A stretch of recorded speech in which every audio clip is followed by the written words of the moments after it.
Hello friends, I am Ramdhani Vishwakarma. So friends, आज हम लोग देखने वाले हैं क्लास 10th साइंस। देखिए, इसमें हम लोग चैप्टर 2 देखेंगे, अम्ल, क्षार एवं लवण। देखिए, इसका हमने सबसे पहले लिख दिया है ऊपर क्लास 10th चैप्टर 2।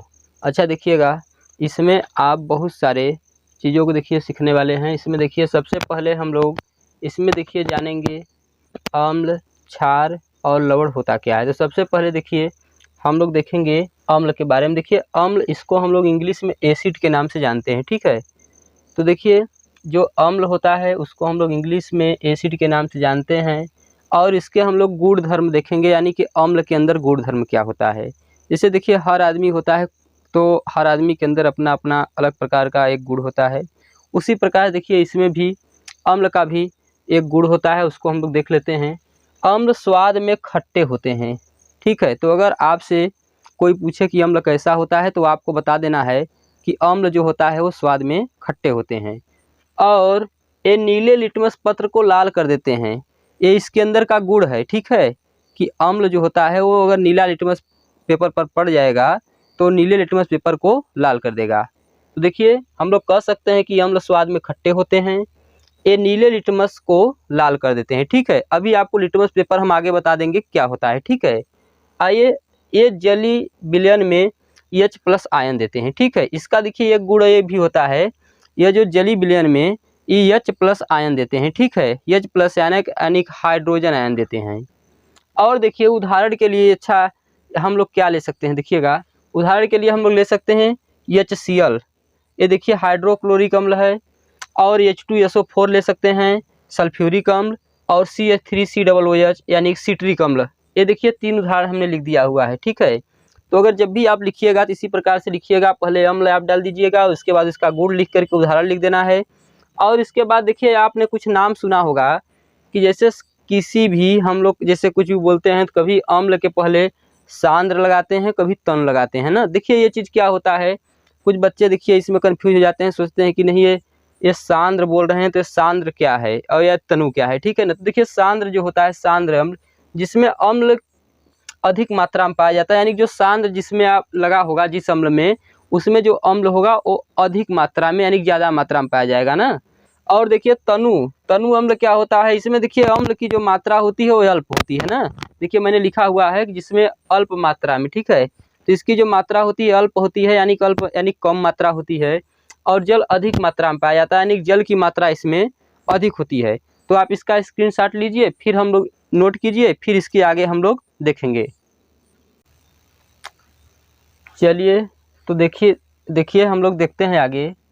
इसके आगे हम लोग देखेंगे क्षारक। देखिए, इसमें क्षारक क्या होता है, क्षारक को हम लोग इंग्लिश में बेस कहते हैं।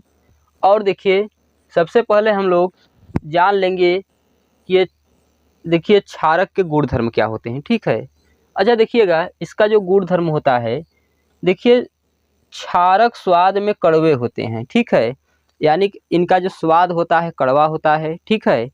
और देखिए, ये लाल लिटमस को नीला कर देते हैं, यानी कि अगर ये लाल लिटमस पत्र पर अगर इनको डाल दिया जाएगा तो उनका कलर बदल करके क्या कर देंगे, नीला कर देंगे, ठीक है। ये उनके अंदर का गुण है भाई।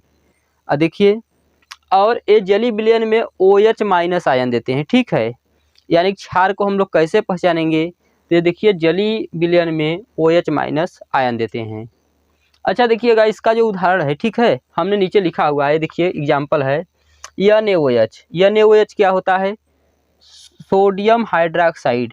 ये देखिए OH- आयन दे रहा है, ठीक है। तो इससे हम लोग पहचान हो जाएगी कि यह एक क्षारक है, ठीक है। अगला फिर निकल के आता है पोटेशियम हाइड्रोक्साइड। देखिए ये भी OH दे रहा है। और NH4OH, ये देख लीजिएगा सोडियम हाइड्रोक्साइड है, ये भी देखिए OH- आयन दे रहा है, ठीक है। और देखिए आगे हम लोग देखेंगे कि भाई क्षार क्या होते हैं। देखिए, कई बार कुछ बच्चे ऐसी गलतियां कर जाते हैं, जो पेपर में क्षारक पूछा जाता है और क्षार लिख करके चले आते हैं, ठीक है। या क्षार पूछा रहता है तो क्षारक को लिख के चले आते हैं, ऐसा आपको नहीं करना है। देखिए क्षार क्या होते हैं इसको भी मैं बता दे रहा हूँ। क्षार जो होता है, जल में घुलनशील क्षारक को क्षार कहते हैं, ठीक है। यानी जल में जो ऐसा क्षारक जो जल में घुल जाए, ठीक है, उस क्षारक को ही हम लोग ये क्षार बोल देंगे, ठीक है। तो इतनी बात आपको समझ में आ रही होगी, ठीक है। तो चलिए हम लोग बढ़ जाएंगे आगे, और इसके आगे हम लोग देख लेंगे कि सूचक क्या होता है, ठीक है। चलिए नोट कर लीजिए इसको एक बार। चलिए तो हम लोग आगे देखेंगे सूचक, ठीक है। सूचक देखिए क्या है, तो देखिए सबसे पहले हमने लिखा हुआ है, पहला है प्राकृतिक सूचक, ठीक है। देखिए प्राकृतिक सूचक क्या होता है, प्राकृतिक का आप मतलब समझ रहे हैं कि जो प्रकृति से प्राप्त होता है, पेड़ पौधों से, ठीक है। ये सूचक जो पौधों से प्राप्त होते हैं, सीधा बात आप याद रखिए, प्राकृतिक सूचक यानी प्रकृति से प्राप्त होते हैं, ठीक है। उदाहरण में इसका देखिए लिटमस और हल्दी।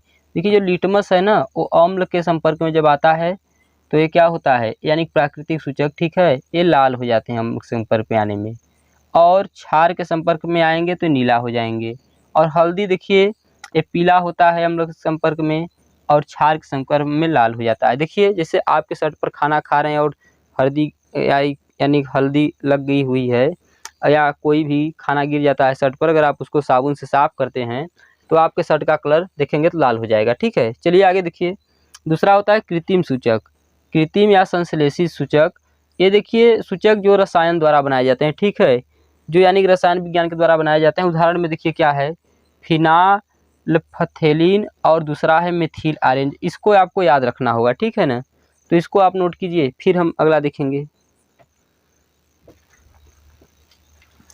चलिए तो आगे देखिए हम लोग देखेंगे, तीसरा नंबर जो हम लोगों का आता है वो होता है गंधी सूचक, ठीक है। ये देखिए गंधी सूचक क्या होता है, जिन पदार्थों की गंध अम्लीयता या क्षारक माध्यम में बदल जाती है, ठीक है, इन्हें हम लोग गंधी सूचक कहते हैं, ठीक है। आप इसका फिर से देख लीजिएगा, जिन पदार्थों की गंध अम्लीयता या क्षारक माध्यम में बदल जाती है, ठीक है।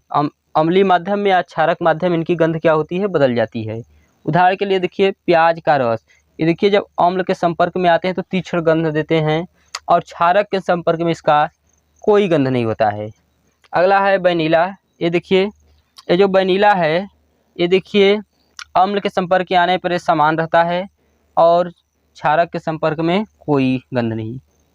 और देखिएगा लौंग का तेल जो है ये समान रहता है, और इसमें भी कोई गंध नहीं। तो इस प्रकार से देखिए हम लोगों ने इतना चीज़ें देखा, क्योंकि ये पार्ट 1 था। इसके बाद हम लोग फिर पार्ट 2 में आगे के देखेंगे, यानी अम्ल के साथ, यानी धातुओं के साथ अम्ल और क्षारक की अभिक्रिया को देखेंगे। तो इस प्रकार से आप इसको नोट कीजिएगा, स्क्रीनशॉट लीजिएगा, और फिर हम लोग मिलेंगे नेक्स्ट डे, ठीक है, इसके आगे के पार्ट के साथ। Thanks for watching.